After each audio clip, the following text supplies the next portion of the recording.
Welcome to our study of Jakob Mipham Rinpoche's Sword of Wisdom, which is a text on pramana, valid cognition, which is a very important component of the Buddhist teaching, particularly for the modern person. What is the challenge here is the language. And I have to say humbly that I am equally a student in this regard, somewhat intimidated, not so much by the subject matter, but more by the language and the way it's presented. And so I'd right away make this disclaimer: we're studying this together, my dear friends. I'm afraid I can't present an eloquent, precise, or you could say an eloquent and insightful presentation that in a brilliant way sort of communicates the points that are being made here. What I can do is, together with you reading this text and sort of extracting what I think are the important points, try to make some sense of this. Because what we are looking at here is something that we're always, that's part of our entire navigation in terms of our life in the phenomenal world. Simply understanding what's real and what's not real. Assessing the validity of our knowledge. And that is literally what pramana is. It's understanding what can we actually trust.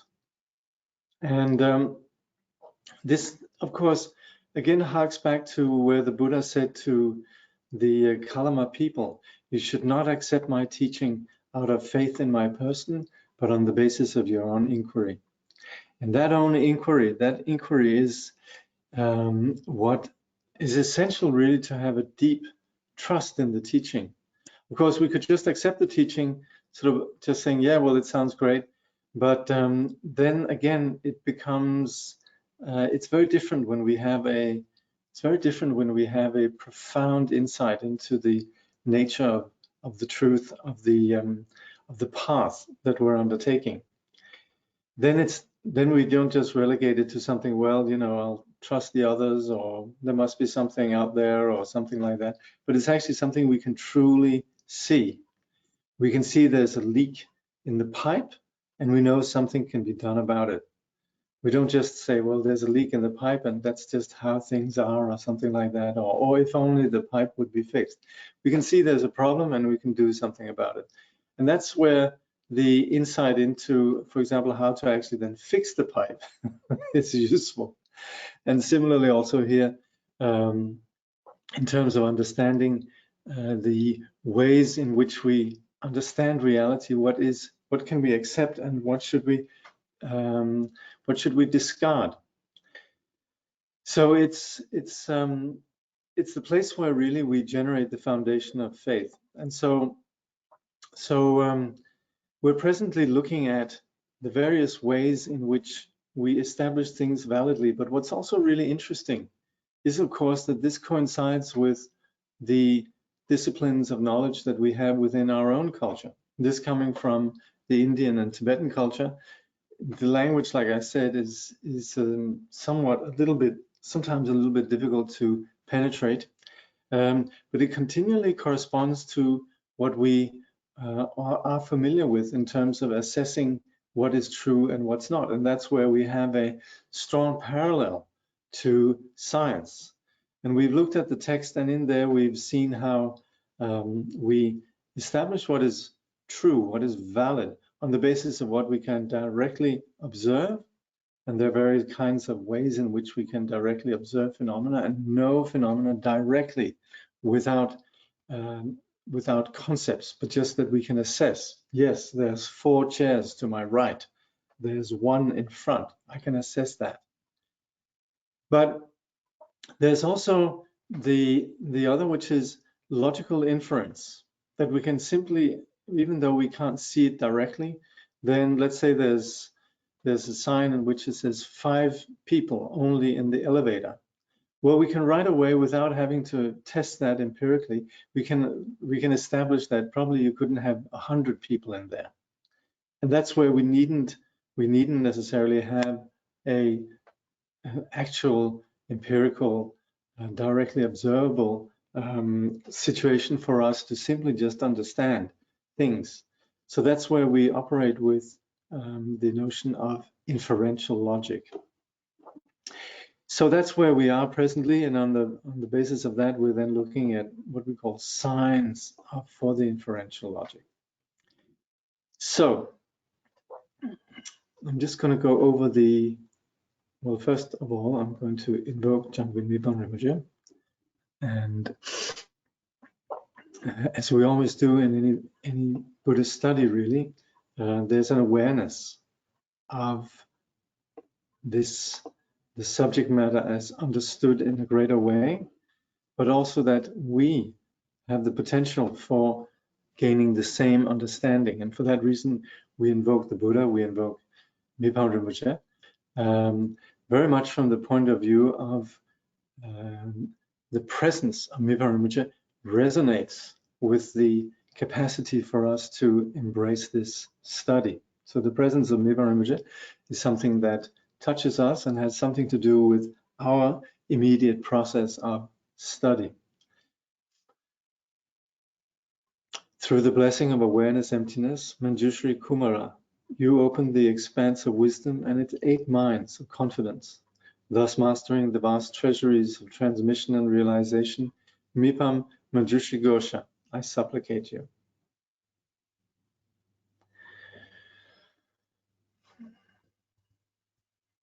So in the root text, we're now in the section which we refer to as inference. We've covered direct perception, which is just like seeing what is there. But at the same time, when we talk about inference, it's based on what we can actually see. So the text goes on, it says, the text reads, inference is rooted in direct perception. And direct perceptions are ascertained by self-awareness. When an experience of an unmistaken mind is reached, nothing further is needed to establish that. Therefore, on the basis of direct perceptions that are non-conceptual and unmistaken, misunderstandings are eliminated about manifest phenomena. So this is where we navigate our way through the world, through what we can see. Understanding happens through apprehending objects as mental images and mixing those images with names. This is the activity of the mental consciousness and its concepts, which then develop all sorts of conventional terminology. So we, for example, might think, well, what's going to happen next week? And we haven't seen anything, but at the same time, we have some idea of what will happen the next week, and we plan. And that's where we use the mental consciousness, we use concepts. We think meal times, we think engagements with other people, we think work, we think children, we think a number of things, maybe leisure time also. So that's where we have this understanding of the world. And that's where we then have a number of ways in which we can understand and explain ourselves within this world. That's the conventional terminology. Mental images appear in the mind, even for beings who do not understand language. By using concepts, they have the ability to mix images with names, to either engage or not engage with objects. So for example, you have your dog. The dog doesn't particularly master language that well, but the seeing the dog's owner, the dog will wag its tail and so forth. There's concepts. There's concepts. If the dog doesn't like the postman, then there's similarly also a concept that develops. Don't like postman, etc. Without conceptual mind, there would be no terminology, such as negation and affirmation. There would be no inference, no subjects to be learned, and nothing whatsoever could be taught. We couldn't sit here and learn things if it wasn't that we had reference points.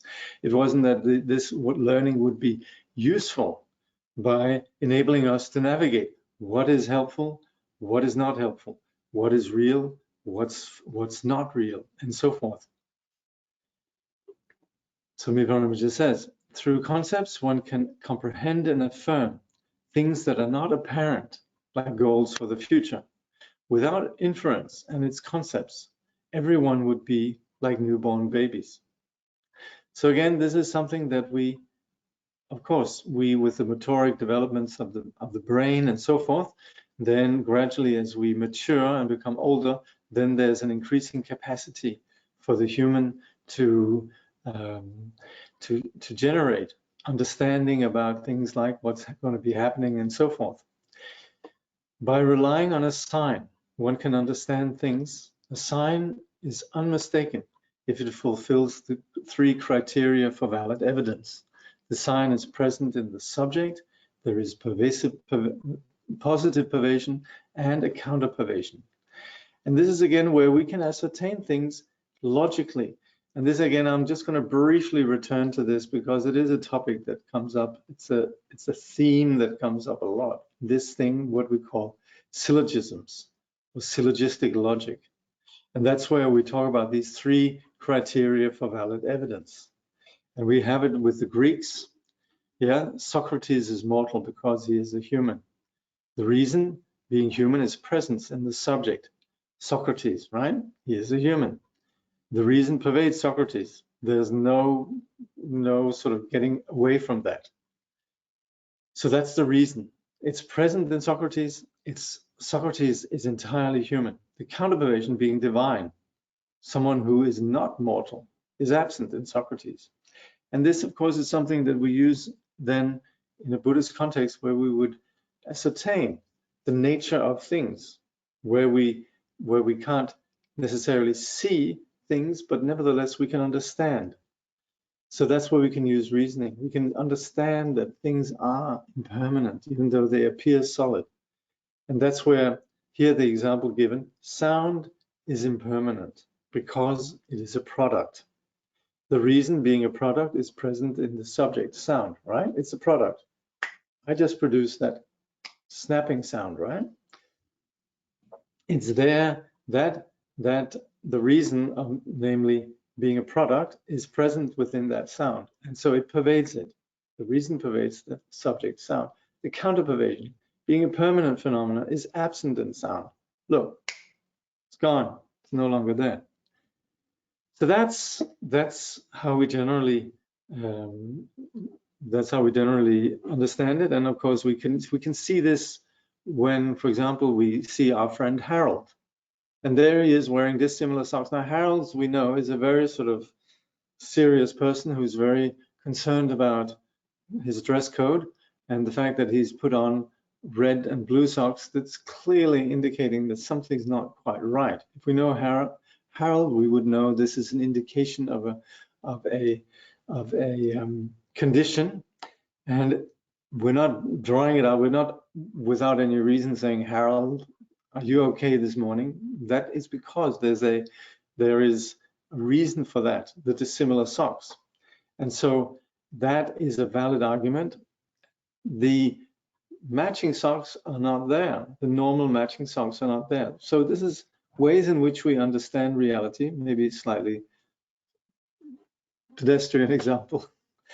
But then again, a lot less pedestrian example is, of course, what we come across when we in the Buddhist teaching say all phenomena are empty, because they are dependently arisen. And again, that doesn't mean that all of a sudden we're seeing phenomena in a particular way, but it's just that we know because they exist on the basis of being dependently arisen, that they are empty. And that's where we don't say this as a belief. It's not like Buddhists, they believe all things are empty. Just like you could say modern people believe in the law of gravity. You know, people in America believe in the law of gravity. It's not a belief, it's something that can be empirically verified. So that's where also we operate with the logic that ascertains the truth about something. So that is where dependent arisen is present in the subject. The reason that there is dependent arisen in the subject, it's entirely present in all phenomena. And true existence doesn't exist in any given phenomena. And we're not encouraged to believe that, but we're encouraged to verify that. And that, of course, sometimes is annoying if we just like to join the church, but it is what we're encouraged to do. Otherwise, it won't really be a reality for us. Like the Buddha said, please do not accept what I teach out of faith, but on the basis of your own inquiry. So these three criteria for valid evidence is something that we come across as essential, really, for logical inference. Now, an inference about a hidden phenomenon is proven through its relationship with a sign that is established by valid direct perception. We can see that phenomena are dependently arisen. We can see that Harold is wearing mismatching socks. So this is what we can see. We can see sound is impermanent. So that's where this phenomenon, impermanence, emptiness, and so forth, it's established on the basis of valid direct perception. To establish a proof that there is a sign of being an effect, to establish a proof, there is a sign of being an effect, the sign of having the same nature, and the sign of not being perceived, which refutes an object to be negated because the object is not perceived as something contradictory, because the object is not perceived or something contradictory is perceived. So these are the three types of signs. So that's where we are presently. And we've looked at signs of being in effect, the signs of having same nature. And still within the signs of the same nature, we're then looking at some classifications in the text.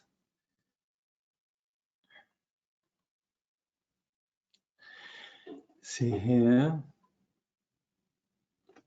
So the Khenpo, he explains how we have then signs that are not perceived. So we have essentially the signs that are not perceived, a reason that is set forth for refuting an object to be negated. Signs that are not suitable to appear. Signs that are suitable to appear. Now again, this is a little bit language here. I'm using the language that's used in the text, but in a way it's a curious formulation, and this is just I think the Tibetan is Nansu Rongwa or Rongwa, which just means that it's there, or it's something which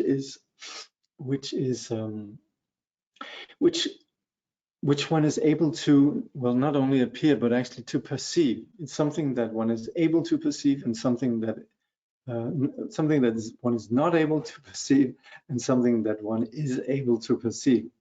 So read that suitable to appear as signs that one is able to perceive. And the example that's given in the text is then if there's a ghost, and somebody speaks about, there's a ghost here, and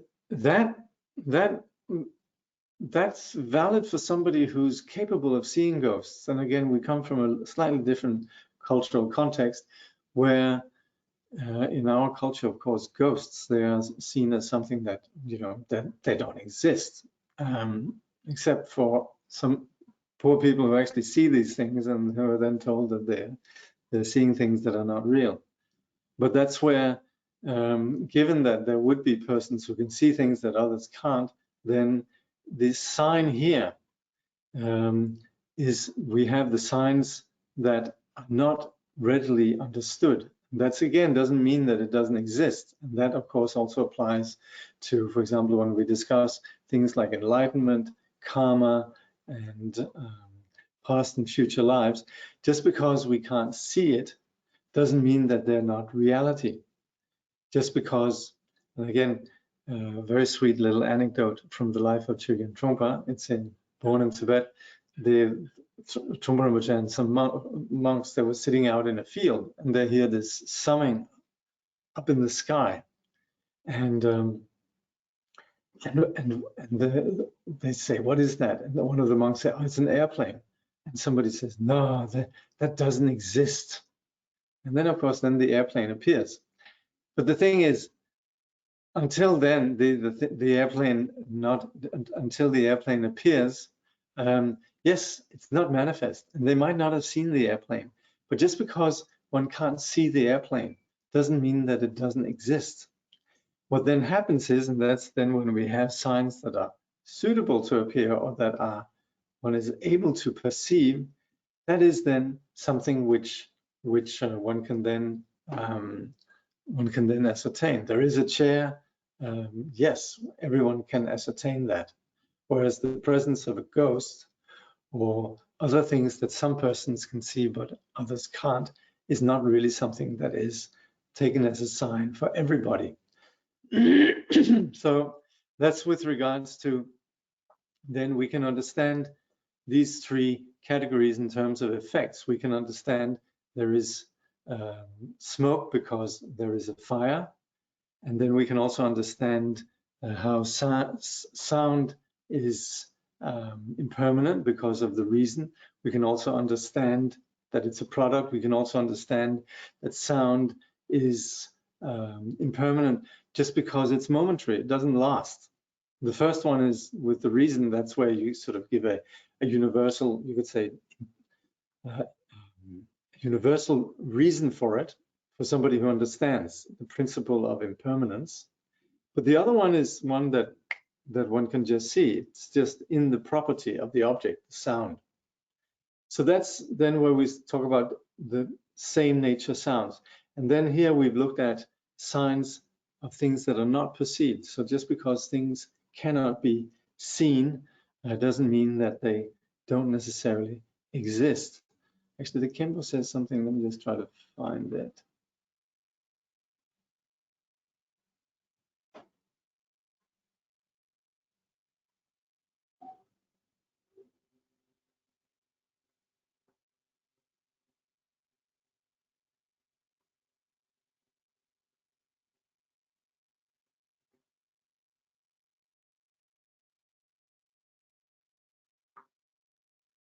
Yes, here where he says, in brief. So basically what we're saying is that, yeah, so he says we can understand that things they don't have a reality when we can't see them. Yeah. And so that's where something being there or not being there is then needs to be relied on something that is a shared experience. So that's why he says, in brief, the sign of not perceiving what does not appear is taught so that people will abide in equanimity and not exaggerate or disparage other people on the basis of qualities they're incapable of inferring. Just because someone is unable to perceive a hidden phenomena because it does not appear is not sufficient basis for deciding it is not there. Above all, people should not judge others. So that's of course where there's an element where we ascertain the validity of, you could say, something, a truth about something, in that it's not there, but it has to be also taking into account what the other person can understand or not understand. So that's with regards to then things that are realities that are understood on the basis of they're not, that basically that there's something that's not there. So then we have false signs, and that's again basically what we would call flawed logic. So that's where we simply we understand that if somebody's making an argument, and we'll see, for example, the problem with a circular argument, sound is impermanent because it's sound, you know, or sound is impermanent because it's impermanent. These kind of ways of making, you could say, logical conclusions are essentially what constitute false signs. And this, of course, is what and again, we're talking about something that we're always on the lookout for in any kind of discussion, that there's just a statement that's being made that is simply not valid. It doesn't work in terms of making the point. So here let's see here. So there's the well, let's just read it anyway. In categorizing signs, we have finished discussing correct signs, and now we'll look at false signs with their definitions, categories, and examples. To begin with, a false sign is defined as that which is set forth as a sign that does not fulfill the 3 criteria for valid evidence. So it has 3 categories: unestablished signs, indefinite signs, and contradictory signs. So these are the 3 ones. So first, the unestablished signs. For the first of these, the definition of a false, unestablished sign is a sign that cannot be proven in the way the syllogism is stated in relation to what one wants to know. So when we use the word unestablished, this is very Buddhist speak, but it simply just means that we can't validate it. So something is unestablished means it's not validated. This it's not a valid truth. So that's where, for example, where we would say sound is with the syllogism, we would say the sign is not there in the syllogism. For example, sound is impermanent because it's Wednesday, or because we just say sound is permanent because that's God's will, or something like that. It's not something that actually proves anything. So then it says it has 2 categories: signs that are unestablished in relation to facts, and signs that are unestablished from the perspective of someone's mind, which in this context refers to the respondent in debate. So of course here this is very much something that becomes part of the culture of pramana, of valid understanding, and also of confidence in the nature of the teaching, because there's a lot of emphasis on the points that one makes. For example, one ascertains that phenomena are empty. Well, one would have to then have a reason for believing that or ascertaining that, and that's where in Buddhist institutions of learning, there's a lot of debate. There's a lot of discussions in which one challenges any kind of assertion that anyone might make. So anyway, there's first where something is a false sign in relation to the facts, and the other one is then from the perspective of someone's mind. Let's look at what that means. Now again, some of these go into being a lot of detail, and so I'm also just going to go over what I'm considering the most important things that we could take with us. So it says here, the first subcategory, being unestablished in relation to facts, has 4 divisions. The sign is unestablished because 1, the subject does not exist. The sign does not exist. Both the subject and the sign do not exist, and even though the subject and the sign do exist, there is no relationship between them. Okay, this is fairly straightforward once we get to it. An example of a sign being unestablished because the subject does not exist is, consider the subject, absolute sound. As we know, sound is a product. There's no such a thing as permanent sound. So that's where we can't even begin to discuss something because it's simply not there. So he says, although a sign could be posited in relation to that, since the subject does not exist, the presence of the reason in the subject cannot be established. So we could say, yes, the something could be said about it, the subject absolute sound, and then we would say, has this nature or is like that. Basically, we could begin to establish some knowledge, and we could say things about this phenomenon absolute sound, except it just doesn't exist. It's like we don't begin to sort of speculate or develop theories about the moon being made of cheese, because there is no proof that the moon has been made in cheese, green cheese. In fact, there's a lot of signs that indicate that this is not the fact, including, you know, the moon landing and various kinds of, you know, expeditions to the moon and so forth. So the sort of moon's green cheese doesn't even come about. So that's where this maybe sounds a bit odd, but this is where we don't even need to begin to discuss this, because the subject, one, does not exist. Then it says the sign does not exist. And that's where it says an example of a sign being unestablished because the sign does not exist is because it's a rabbit. It is a rabbit horn.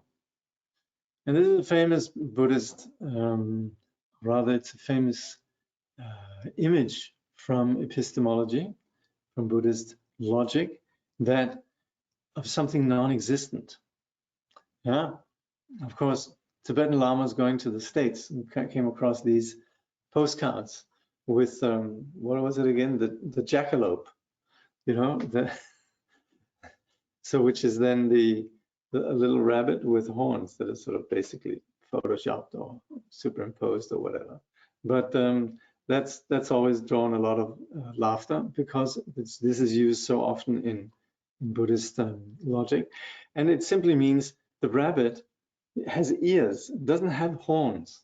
And so the horns of a rabbit is something that's non-existent. We also talk about the sky flower. And that's where you could say, you know, this and this and this, because it is a rabbit's horn. Again, that's a sign that's just not valid. What's an example from the real world? Actually, I should put that to you guys. Anybody can come up with an example from the real world? Well, it would be Jakob is going to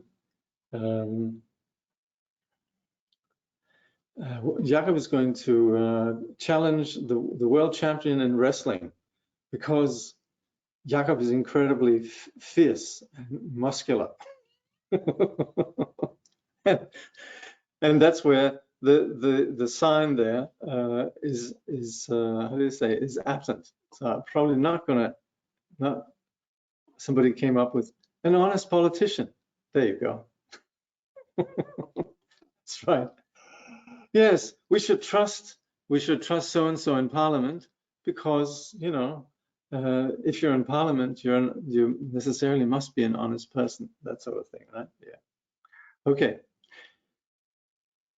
And then there's sort of how these go back and forth. An example of a sign being unestablished because both the subject and the sign do not exist is, consider the subject, absolute sound. It is permanent because it is a rabbit horn. And that's where we're going into absolute rubbish, because neither the sound nor the sign, sorry, neither the subject nor the sign exist. And then taking it a bit further, for a sign that is unestablished because even though the subject and the sign exist, there is no relationship between them. There are three subdivisions. Okay, here we go. For example, sound is impermanent because it is not an object of hearing. Well, that just doesn't work. There's sound is impermanent because it is taken as an object of the eyes. Sound must have come from a previous moment of mind because it arose through human effort. And that's also where that's where we stop up and we say, wait a minute, this is just not, there's just something here that's just not right. So these are places in which we then establish how that that we have a false sign in terms of what we call unestablished signs in terms of relation to the facts. So, like I say, this is something in which I stand on shaky grounds, simply because it's not that the theme is unfamiliar, but because the language is somewhat challenging. So then we have unestablished in relation to someone's mind. So that's where we say the second category is of false unestablished signs are those unestablished in relation to the respondent's mind. The subject is unestablished, the sign is unestablished, and both the subject and the sign are unestablished. And the relationship between the subject and the sign is unestablished. An example of the subject being unestablished is proposing the jewels of ghosts as the subject of syllogism to someone who does not ascertain the possessions of ghosts, such as their pots, jewels, or lamps, right? So for someone, when there's again a situation in which the other person simply has no prior insight or doesn't accept to then begin to go into the detail, that's again where we say these are all the, for example, if we wish to explain Buddhism to somebody who doesn't who views Buddhism as just being a belief system, to go into the details about karma or rebirth or enlightenment, or to talk about the accomplishment of great masters, for someone who sees Buddhism as just being a belief system and so on, will be similar. It's simply just not something that proves anything, because in that person's mind, Buddhism is something that's just a belief system. And as much as they might sort of say, okay, you're allowed to believe what you want, then again, there's no shared premise of something that is commonly known. So that's where we have this example of then the subject is unestablished. The theme that we're talking about, whether it's ghosts or something that the other person can't understand, then doesn't prompt further discussion. Okay, as a non-existent phenomena, human with a tail. That's right. Thank you. So that was the subject is unestablished, and then let's see here, the sign is unestablished because someone suspects there is an underpervasion. For example, for a respondent who asserts that sound is both produced by beings and not produced by beings. Words are not self-arising because they are produced by beings. Okay. The relationship is unestablished because someone suspects that the relationship takes both sides at the same time. And this is where, and also there's here giving the example, Ishvara is permanent because he is a combination of being impermanent and functional. Now, what's the point being made here is that these are false assertions, because there's no such a thing as a combination between being impermanent and a functional thing. Of course, I would say here is permanent. We can't give these, or rather a combination of being impermanent and functional things, sorry. They work fine together, but they don't work with permanence. So that's where we can't give these as a reason for permanence. Anyway, as you can hear, this is something where I'm a little bit intimidated by the language and the arguments that are being made. So I'm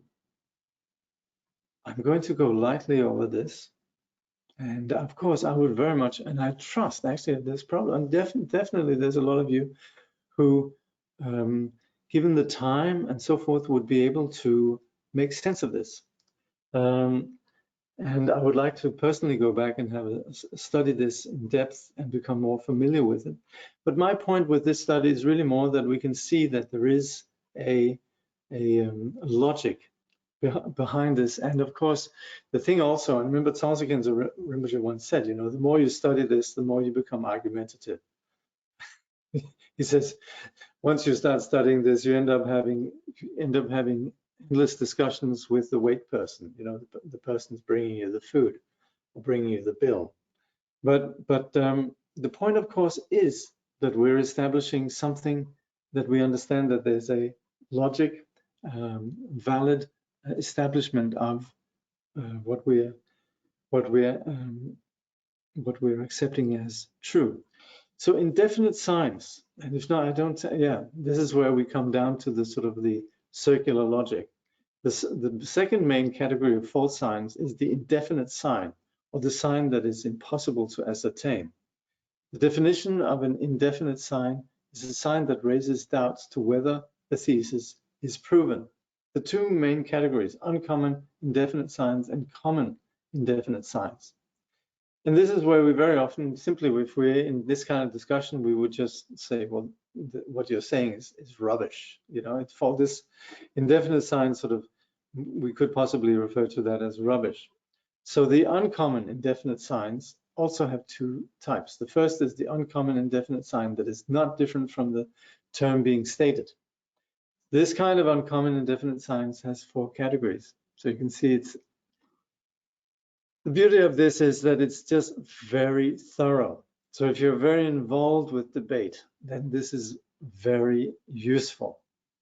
I am not that involved with debate, really. And I somehow suspect that persons who, for example, have an ability with mathematics would really grasp this very easily. I'm not like that. But I still have a lot of respect for the subject matter. So here it says, 1. The uncommon indefinite sign in which the subject of the argument and the sign are the same. For example, sound is impermanent because it is a sound. Yeah? That's what we call circular logic. The uncommon indefinite sign in which the property to be proven and the sign are the same. For example, sound is impermanent because it is impermanent. And the uncommon indefinite sign in which the subject of the argument, the sign, and the property are proven are all the same. For example, sound is sound because it is sound. Yeah. So this is where it ends up sounding slightly like, you know, a 5-year-old argument, making an argument. The uncommon indefinite sign in which the entire thesis and the sign are the same. For example, sound is impermanent because sound is impermanent. It's sort of like, this is the truth because this is the truth. So there. Common indefinite signs. The second main category of the false indefinite sign is the common indefinite sign. Two categories. The indefinite reason relating to facts and indefinite reason with the remainder in relation to someone's mind. So sound is impermanent because it is an object of comprehension. The sign is indefinite because the sound is found to pervade both classes. Sound arises through effort because it is impermanent, etc. Here I have to capitulate, and your presenter here is not confident in presenting this matter. So I'm going to go on to the next one. The third main type of false signs is the contradictory sign. Definition of a contradictory sign is that because of the sign, one is certain that the thesis is erroneous. It has two categories, contrary to the fact and contrary to someone's mind.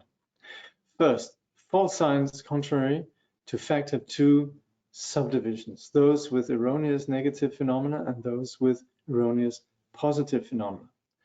An example of the first, an erroneous negative, is within a lump of clay, without a bulbous form, a pot exists because it is not yet manifest. Again, this is where we would say rubbish. But of course, we do have sometimes in philosophical contexts some sort of assertion that within something there is a potential. It's a little bit like when for example, a sculptor would say, we would say someone takes a rock, and what the sculptor does is really just remove that rock, part of the rock that is not the statue. And that's a very beautiful way of, you could say, artistically formulating how sculpture takes place. But we cannot seriously argue that within something like a clay or in a rock that the statue is there, because it's not yet manifest, particularly if we make that lack of manifestation the argument. Anyway, I'm going to just leave it at that, because simply I wouldn't do justice to the subject matter. And also I'm confident that many of you would be able to actually properly understand this. And hence, I shouldn't pretend that I presently am able to properly present this, but I also encourage you to please go ahead and become acquainted with this. And even though I'm not doing a proper job, then at least just that you have an inkling about how, you could say, Buddhist logic operates. So with regards to false signs, then he concludes, the Khenpo then concludes the chapter where he says, even though a sign may be false in relation to someone's mind, that is not enough to make it an incorrect sign, right? So if there's somebody who says, I don't agree, that's because, you know, I don't agree with the sign. Doesn't necessarily make it an incorrect sign. So he says, unless the sign is proven through evidence, it is not fitting for it to be a correct sign. And that's for something to be valid proof. It has to be a correct sign. The smoke that indicates fire. And that's where, for example, there might be somebody who says, oh, but that's maybe not smoke, that's maybe vapor. But that's not enough. Just because that person thinks it might be vapor doesn't necessarily disprove it. It might actually be real smoke. So this all comes down to properly assessing the reasoning. So he says, one must always investigate the facts to determine whether it is a true or false sign. So as far as the signs go, then we need to ascertain their truth value or lack thereof. So there's a few minutes left here, and the next part I'm a bit more confident with. But if I were, by some incredible chance, able to answer any questions, I'll be very happy to attempt. So we still have some time. We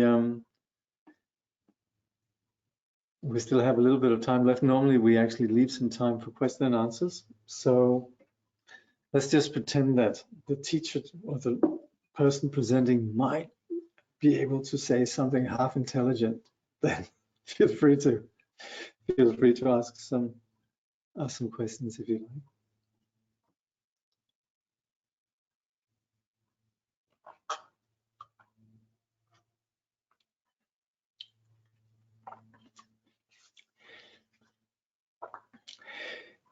Someone very kindly says, our humble teacher, great to see you back and hear you teaching again. Well, let's look at that. The signs. Is there a sign that we have an authentic teacher here?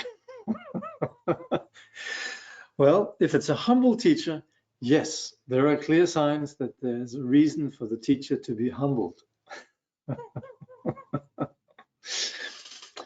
And there's a sign that someone is genuinely appreciative of the Buddha's teaching. So that's reflected in, I guess, the joy in us convening and studying this. Isn't the suggestion the sculpture is in the clay the same thing as saying the person already has Buddha nature? No. Good question. No, because the sculpture in the clay is in no way manifest. It's not there with all the qualities, whereas Buddha nature is there with all the qualities. For example, you feel happy when you come across kind people, and you feel depressed when you come across scrupulous people, and that scrupulous people without scruples. So that's where there's already manifest within our Buddha, the Buddha nature that abides within our mind, an appreciation for virtue, displeasure for you could say what's destructive, and also seeing simply. So yes, so that's where already presently Buddha nature is manifest within us, and that's of course also where we'll look at that actually next time, where as mind is less confused, then naturally qualities of purity emerge. I was about to quit the class today until you fessed up to finding this very difficult as well. Good. Well, I'm glad. Yes, I'm afraid I just couldn't fake that one, and it would have only been painfully clear to us all. But I also did mention this at the very start. So yes, we are studying this together, and that actually goes for anything I'm doing. I have to be honest. Someone like me teaches from the point of view of the direct experience of suffering. Great beings, they teach from the experience of the cessation of suffering. But that's the nature of us as Sangha, and I'm glad that you didn't quit the class. Please hang in there, and let's find our way together. Or is a Buddha? Again, Buddha or Buddha nature, same thing. That there is already presently all the muscles of Buddha nature are so manifest within the human being's desire for happiness, for example. That comes from Buddha nature. If we were just a motherboard, if we were nothing but just unconscious entities, neurons firing, nothing but a computer, then we wouldn't have that desire for happiness. Okay, how about the bacteria, virus like COVID? Are they related objects that are not perceived?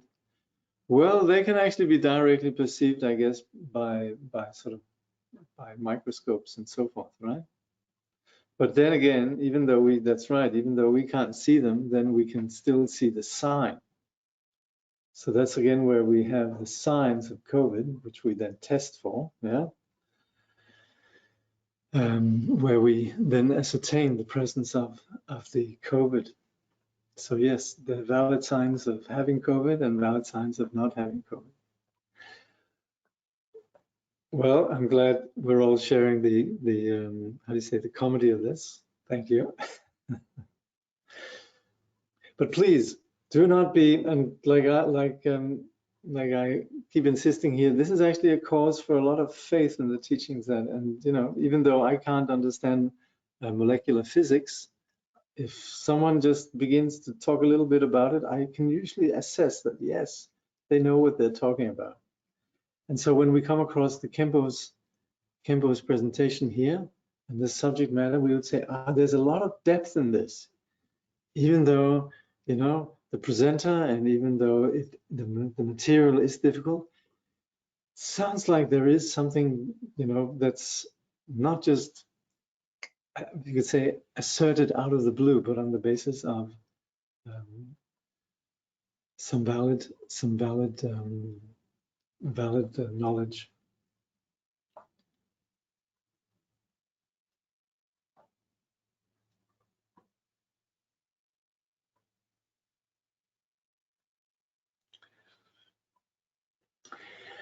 Okay, just a little bit about what comes next, which I really, here's one. Can we say that bodhicitta doesn't exist because people also feel good listening to hateful rhetoric? That's more an indication of obscurations. And people, I don't know, do we feel we can it's very difficult. That we should look at ourselves, I think, and that's where we could say that we might even ourselves feel joy. For example, you know, sometimes people watch action movies. You know, they see the hero beat up somebody who's a really bad guy. So from our point of view, that what is perceived as aggression, we rejoice in it because it's seen as being just. So just to say, it's so relative, this idea of hateful rhetoric. I know what you mean. And we also do say that there are various degrees in which Buddha nature and bodhicitta is veiled or uncovered. So for someone who's very, you could say for a sublime being, Buddha nature is very unveiled. And for such a person, any cause of suffering, perceiving the cause of suffering in in others or him or herself is very painful. So that's why we would say for ordinary persons, suffering is like a hair in the hand. But for a sage, suffering is like the hair in the eye. And so we would say there are also those for whom Buddha nature is cut, called a jikche. So we talk about jikse and jikche. So there's the places where Buddha nature is, you could say, exposed or become manifest. The goodness, the basic goodness is more experienced fully. But also there are places where basic goodness is really veiled to the extent that we could even say cut off. But of course, we wouldn't say that it's ultimately cut off. It's just that it's veiled for a very long time or in a greater degree. So there are those who are very insensitive to suffering and others that are very sensitive to suffering. But Buddha nature is always there. And even those that might, for example, feel good listening to hateful rhetoric because they see it as being justified, you know. They would, for example, probably have a lot of care for their own children and have empathy that goes beyond themselves and for those that they care for. So we can't say that bodhicitta, we can't say that the listening to hateful rhetoric is a sign of absence of bodhicitta.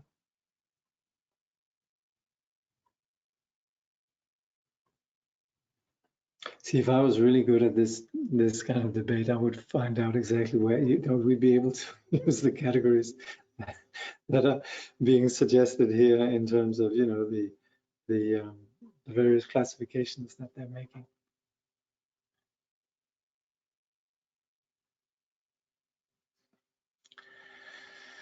Okay, well,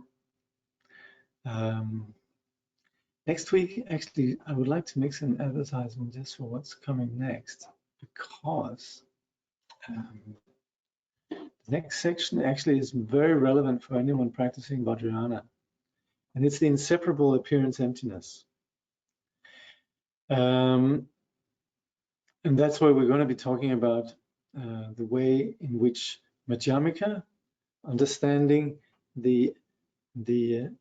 how our labeling of reality is fundamentally flawed, and how we never really touch on reality as long as we have these concepts that get in the way. And when we understand that, we also understand that phenomena exist as they appear, yet without the overlay that we attribute to them, namely what we call inherent existence. And that's where phenomena in and of themselves exist as the unity of appearance and emptiness. And this is what we established with Madhyamika, and it's also what's basic to the entire view of the Vajrayana as the already existing purity within phenomena, the phenomenal world, and within ourselves. And as you can hear, I'm a bit more familiar with that, it being Madhyamika. But so I promise you the next part will be very relevant for anyone who's practicing within a Tibetan Buddhist context. And even if not, then very interesting in terms of assessing the nature of our reality.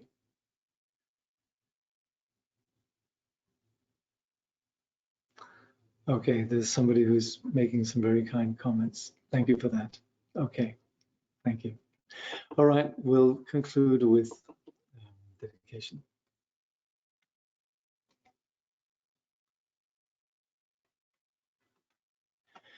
Through all our births, wherever we may be born, may we be endowed with the 7 good qualities of the higher realms. As soon as we're born, may we meet with the Dharma and have the freedom to practice it properly.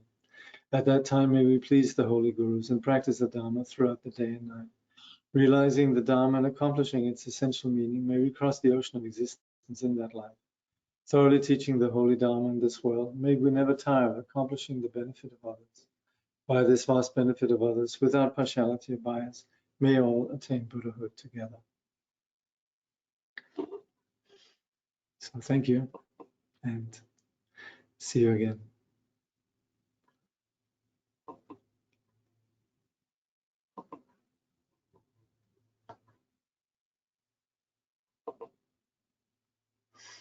Thank you.